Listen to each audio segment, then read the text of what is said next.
So students आज की video में हम लोग डिस्कस करने वाले हैं multiple choice questions human anatomy and physiology के।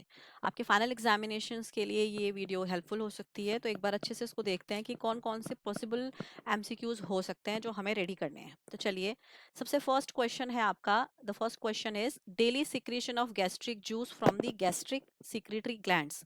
तो ये कितना होता है, ये हमें याद रखना है। ये आपका होता है 1.5 टू आपका लीटर। ठीक है, इतने लीटर के आसपास आपका गैस्ट्रिक ग्लैंड्स आपका डेली गैस्ट्रिक जूस का सिक्रेशन करती हैं। Okay, next question is conducting zone of respiratory system includes. हमारा जो कंडक्टिंग जोन है मींस हमारे रेस्पिरेटरी सिस्टम में कौन से ऐसे ऑर्गन्स हैं जो सिर्फ और सिर्फ रेस्पिरेशन में कंडक्शन में मदद करते हैं, गैसेस को पास करने में मदद करते हैं। तो इसमें आ जाती हैं आपकी नोज। ऑल राइट, इसको थोड़ा सा नैरो करते हैं, पेन को, एक सेकेंड रुकिएगा। इसमें आ जाती है नोज, इसमें आ जाता है आपका फेरिंग्स,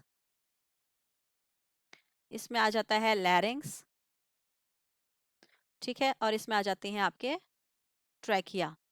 और इंटरनली अगर हम देखें तो उसके बाद फिर ब्रोंकाई, ब्रोंक्यूल्स। तो ये ऑर्गन कहलाते हैं conducting zone. After that comes the third question is amount of inhaled oxygen dissolve in blood plasma is.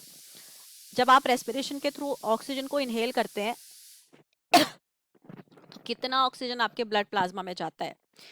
ये यूजुअली आपने मान लीजिए फॉर एग्जांपल आपने 21% आपने ऑक्सीजन को इनहेल किया है, ठीक है। 21% का 97% जो है वो हमारे ब्लड में ट्रांसपोर्ट होती रहती है। बाकी का जो 3% बचता है वो आपका ऑक्सीजन डिसॉल्व होती है। तो अगर आप 21 का 3% निकालेंगे तो 3 1 जा 3, 3 2 जा 6, यानी कि 63 के आसपास आपका ऑक्सीजन जो है वो आपका इनहेल्ड ऑक्सीजन आपके ब्लड प्लाज्मा में डिसॉल्व हो पाती है। Moving on to the fourth question, the part of nephron where 65% of sodium ion gets reabsorbed. See this question. ये पूछा है कि कितना 65% ऑफ सोडियम आयन आपके नेफ्रॉन के किस पार्ट में जाके रीअब्सॉर्ब होता है। तो ये है आपका PCT, proximal convoluted tubule. This is the site where 65% of oxygen gets reabsorbed. Question number 5, the posterior pituitary secretes. देखिए, posterior pituitary को हम लोग न्यूरोहाइपोफाइसिस भी कहते हैं। तो क्वेश्चन कभी कभार हो सकता है आपका न्यूरोहाइपोफाइसिस के नेम से आए। So neurohypo, let me write down, neurohypophysis, posterior part of pituitary gland is called neurohypophysis. तो न्यूरोहाइपोफाइसिस आपके दो हार्मोन सिक्रीट करती है। पहली है आपकी, there are secretion of two hormone. First है आपका वैसोप्रेसिन एंड सेकंड है आपका oxytocin. There are two hormones. Vasopressin को हम एडीएच भी कहते हैं। तो इस क्वेश्चन में आपको एक ऑप्शन दिखेगा, वहां पे लिखा हुआ था कि posterior pituitary gland is under the regulation of hypothalamic secretion. तो ये गलत है। हाइपोथैलेमस आपका जो सिक्रीशंस करती है वो सिर्फ और सिर्फ एंटीरियर पिट्यूटरी को रेगुलेट करता है, उसका पोस्टीरियर पिट्यूटरी ग्लैंड के सिक्रीशन पर कोई रेगुलेशन नहीं होता। तो पोस्टीरियर पिट्यूटरी सिक्रीट करती है ऑक्सीटोसिन, वहां पर ऑप्शन था एक, तो आप ऑक्सीटोसिन को टिक करेंगे। क्वेश्चन नंबर 6 है the hormone which helps in production of milk. Which hormone helps in the production of milk? That is prolactin. Prolactin hormone आपका मिल्क के प्रोडक्शन में हेल्प करता है। अगर क्वेश्चन आ गया इजेक्शन ऑफ मिल्क तो आपका आंसर चेंज हो जाएगा। प्रोडक्शन में मदद करता है प्रोलैक्टिन, लेकिन इजेक्शन में मदद करता है ऑक्सीटोसिन। ऑलराइट, सो आप देखिएगा, ध्यान से क्वेश्चन को पढ़िएगा। अगर पूछा है which hormone helps in production of milk तो प्रोलैक्टिन लिखिएगा, इजेक्शन पूछा है तो ऑक्सीटोसिन लिखिएगा। मेंटेनेंस ऑफ प्रेगनेंसी हार्मोन, अब एक हार्मोन है जिसको प्रेगनेंसी का मेंटेनेंस हार्मोन कहा जाता है, उसका नाम है प्रोजेस्टेरॉन। प्रोजेस्टेरॉन जो है वो प्रेगनेंसी को मेंटेन करने का काम करता है थ्रू आउट द प्रेगनेंसी, इसलिए इसको मेंटेनेंस ऑफ प्रेगनेंसी हार्मोन कहा जाता है।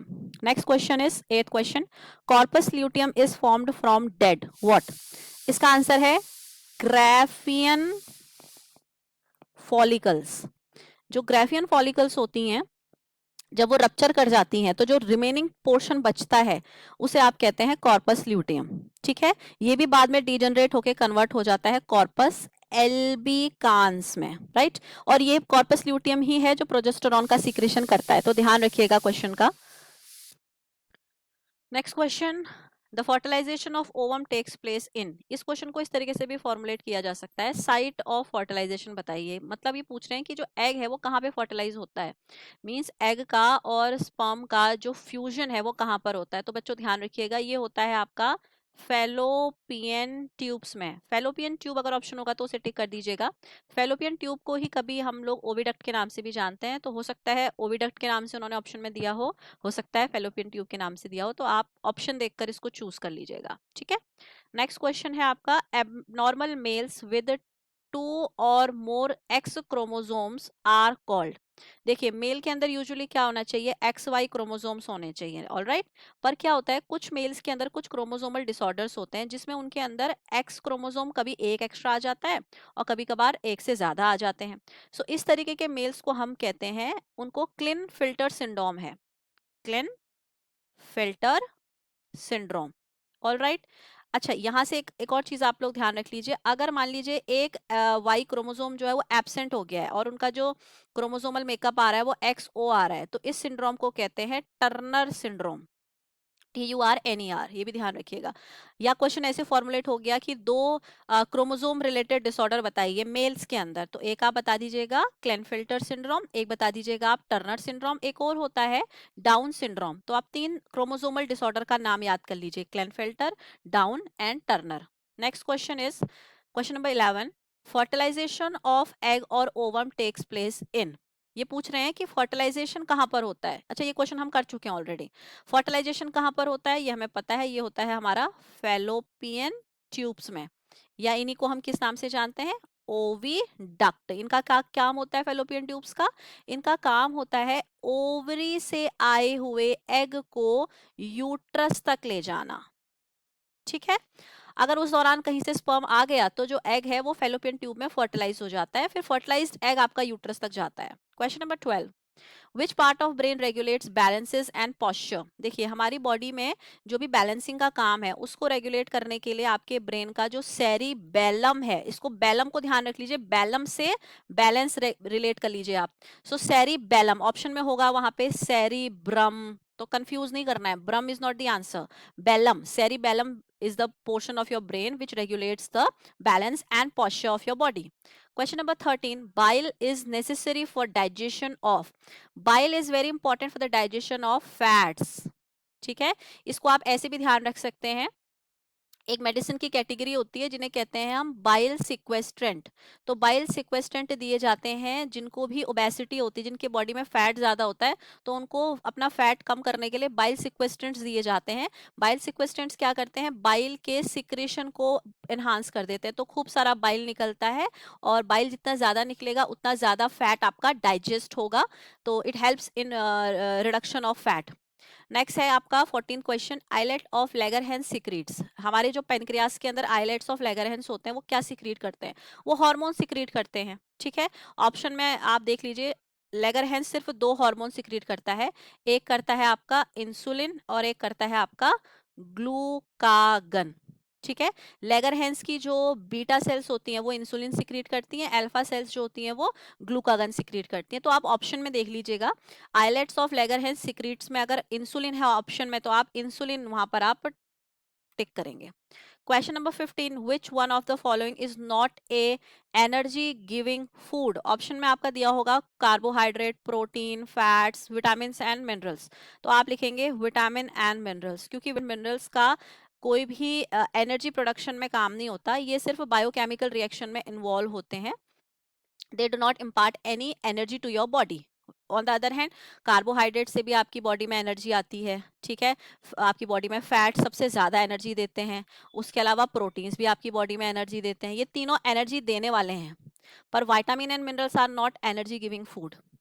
Question number 16, mediastinum is the name of. देखिए जब मैंने आपको रेस्पिरेटरी सिस्टम पढ़ाया था तो मैंने आपको बताया था मीडियास्टिनम ही वो लोकेशन होती है, जैसे आपके ये दो इस तरीके से लंग थे ना आपके थोरेसिक कैविटी में, तो जो ये बीच का स्पेस था आपका, ये वाला बीच का स्पेस, इसी को हम कहते हैं mediastinum.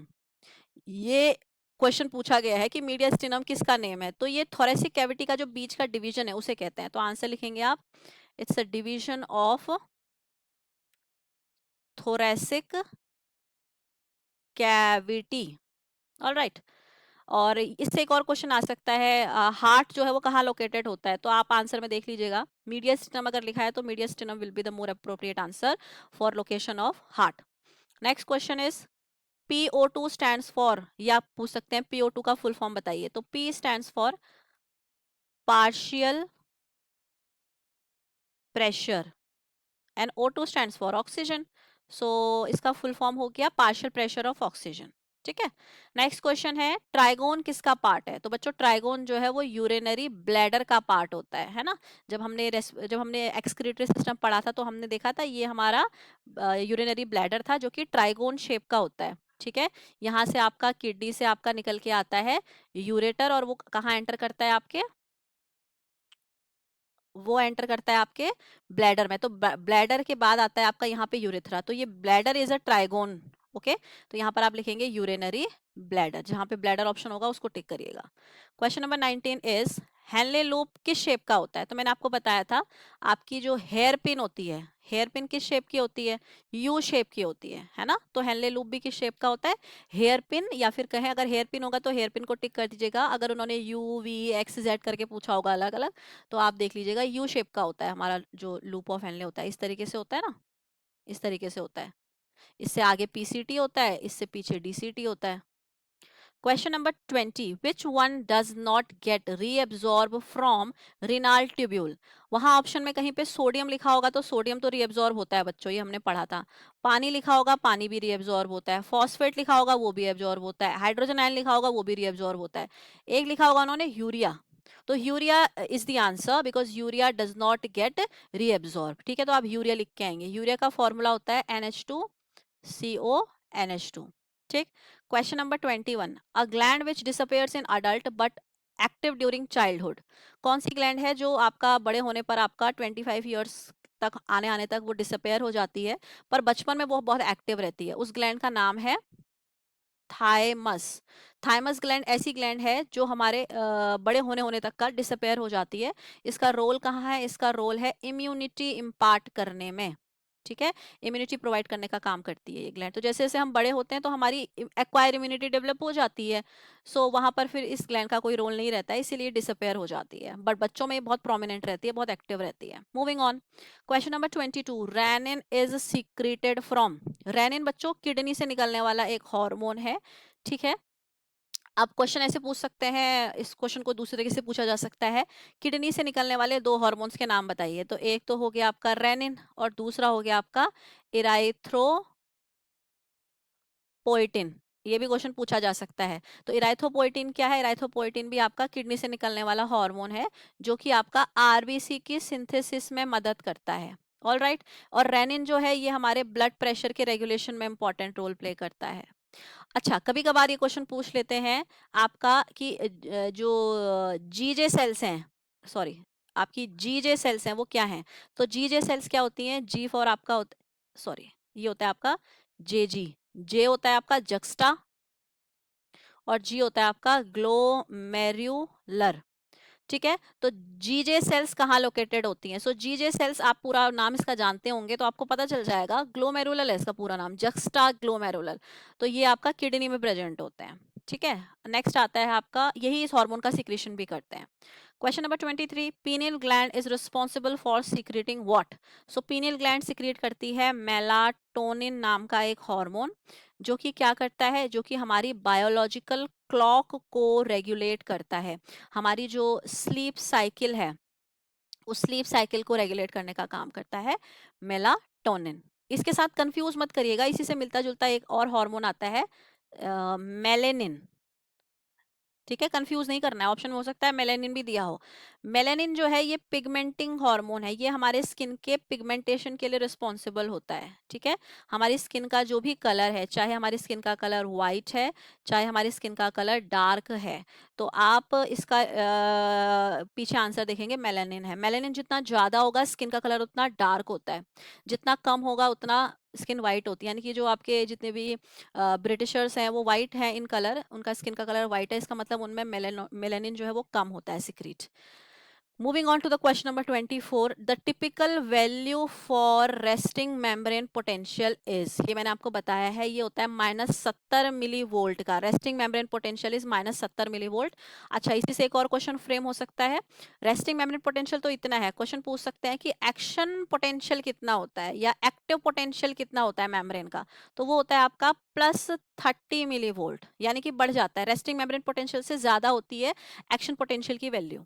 Question number 25, site of menses और इम्प्लांटेशन ऑफ फीटस इज, देखिए मेंस्ट्रुएशन कहाँ से होता है, या फिर क्वेश्चन ऐसे आ सकता है कि फीटस इम्प्लांट कहाँ पर होता है, तो इसका आंसर है यूट्रस। यूट्रस की जो एंडोमेट्रियम होती है, सबसे अंदर वाली जो वॉल होती है, सबसे अंदर वाली जो लेयर होती है एंडोमेट्रियल वॉल, वहां पर जाके आपका क्या होता है, फीटस जो है वो वहां पर जाके चिपक जाता है। इसकी वॉल से आपका फीटस इम्प्लांट हो जाता है। इम्प्लांट का मतलब होता है अडेयर होना या चिपकना। किसका चिपकना, जो फीटस है। फीटस किसको कहते हैं, आपका जो डेवलपिंग जाइगोट है। जाइगोट किसे कहते हैं, एग और स्पर्म का जो फ्यूज्ड फॉर्म है, इसको कहते हैं जाइगोट। तो जाइगोट आपका जब डेवलप होता है तो फीटस में कन्वर्ट होता है। वही फीटस जब जाके एंडोमेट्रियम की वॉल से चिपक जाता है, इस घटना को इम्प्लांटेशन कहते हैं। और क्वेश्चन पूछा है कि ये कहाँ पर होता है, तो ये यूट्रस की वॉल है, तो यूट्रस पर होता है। ठीक है, उसके अलावा इसी के साथ एडिशनल क्वेश्चन है कि मेंसेस की साइट क्या है, मेंस्ट्रुअल ब्लीडिंग कहाँ से होते हैं। मेंस्ट्रुअल ब्लीडिंग भी इस एंडोमेट्रियम वॉल की शेडिंग की वजह से ही होती है। जब एंडोमेट्रियल वॉल शेड कर जाती है, क्योंकि वहां पे फर्टिलाइजेशन नहीं हो रहा है किसी भी फीटस, किसी भी जाइगोट का, तो वो वॉल शेड ऑफ कर जाती है। क्योंकि उसमें ब्लड वेसल्स की सप्लाई बहुत ज्यादा होती है, तो सारा ब्लीडिंग निकलता है, इसी को आप कहते हैं menstruation. Question number 26 is hypothyroidism, वहां पर कहीं पर ऑप्शन दिया होगा ग्रेव्स डिजीज, तो ग्रेव्स डिजीज पर आप टिक करके आएंगे। ग्रेव डिजीज आपका हाइपोथायरॉयडिज्म की एक कंडीशन है जिसमें आपका फेस जो है वो पफी सा हो जाता है। ठीक है, और आपका बॉडी का वेट भी बढ़ जाता है, इस तरीके के इसमें सिम्टम्स आते हैं, और इस कंडीशन को हम ग्रेव्स डिजीज कहते हैं। Question number 27 is alpha cells of pancreas secrets what, तो मैं आपको बता चुकी हूँ, अल्फा सेल्स सीक्रेट्स करती हैं ग्लूकागन। और इसका काम क्या होता है, इसका काम होता है आपके ब्लड में जो शुगर है, शुगर इन ब्लड, उसको ये क्या करता है, उसको ये बढ़ाने का काम करता है। ठीक है, इंसुलिन इसी का ऑपोजिट वर्क करता है। इंसुलिन हमारे ब्लड में जो शुगर होता है उसको घटाने का काम करता है, ये ध्यान रखिएगा आप, क्वेश्चन कैसे भी फॉर्म हो सकता है। Question number 28, dash is converted into pepsin in presence of HCl, तो कौन कन्वर्ट होता है पेप्सिन में in presence of HCl, pepsinogen. Pepsinogen आपका in presence of HCl converts into pepsin. ये क्वेश्चन ऐसे भी आ सकता है कि पेप्सिनोजेन का पेप्सिन में कन्वर्ट होने के लिए किसकी प्रेजेंस जरूरी है, तो hydrochloric acid is very important for conversion of pepsinogen into pepsin. One more question can be framed out कि HCl कौन सिक्रीट करता है, तो आपकी जो स्टमक में पेराइटल सेल्स होती हैं, पेराइटल सेल्स सिक्रीट करती हैं आपका HCl को। ठीक है, फिर आता है question number 29, site of sperm maturation, sperm mature कहाँ पर होते हैं, तो ये होते हैं आपके एपिडिडाइमिस पर। ठीक है, एपिडिडाइमिस क्या होता है, आपकी जो टेस्टिस होती हैं, टेस्टिस के ऊपर टॉप में कुछ इस तरीके से ना एक कॉइल्ड स्ट्रक्चर होता है, इस तरीके से, इसको हम कहते हैं एपिडिडाइमिस। यहाँ जब आपके स्पर्म बनते हैं तो वो ऊपर आपके यहाँ पर कहीं पे स्टोर हो जाते हैं, और जब तक मेच्योर नहीं होंगे तब तक वहां से ये नीचे वास्ट डिफरेंस में नहीं जाते हैं। So epididymis is a site for maturation of sperm. Next question, 30 question. Testosterone is produced by, testosterone कहाँ से प्रोड्यूस होता है, ऑप्शन में कहीं अगर आपको लीडिंग सेल दिखे तो टिक कर दीजिएगा, क्योंकि लीडिंग सेल्स आपका टेस्टोस्टेरोन सिक्रीशन का काम करती हैं।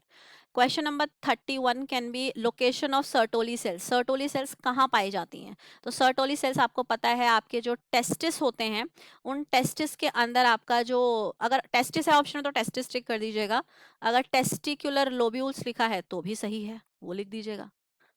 ठीक है, बेसिकली आप ध्यान रखिए, टेस्टिस में आपका सर्टोली सेल्स होती हैं, टेस्टिस के अंदर ही आपका लीडिंग सेल्स होती हैं। एक्चुअली क्या होता है, टेस्टिस के अंदर आपकी जो सेमिनिफेरस ट्यूब्यूल है ना, इसके अंदर दो तरीके की सेल्स होती हैं, एक होती है, तीन तरीके की होती हैं एक्चुअली इसके अंदर। एक होती है इसके अंदर आपका sperm cells, sorry germ cells, ठीक है, जो आपका स्पर्म प्रोडक्शन करती हैं। एक होती है आपकी सर्टोली सेल, और एक होती है आपकी लीडिंग सेल्स। तो ये तीनों सेमिनिफेरस ट्यूब्यूल किसका पार्ट है, ये टेस्टिस का पार्ट है। तो टेस्टिस अगर आंसर में है तो आप लिख देंगे location of Sertoli cell is testis. ठीक है बच्चों, तो ये हमारी वीडियो यहाँ पे एंड होती है। इन क्वेश्चन की आप प्रैक्टिस कर लीजिएगा। आई होप आपको हेल्प मिलेगी आपके फाइनल एग्जामिनेशन के दौरान। और I wish all of you a very good luck. आप अच्छे से अपना पेपर दीजिएगा, रिलैक्स होके एकदम, और अच्छा जाएगा examination. Thank you so much.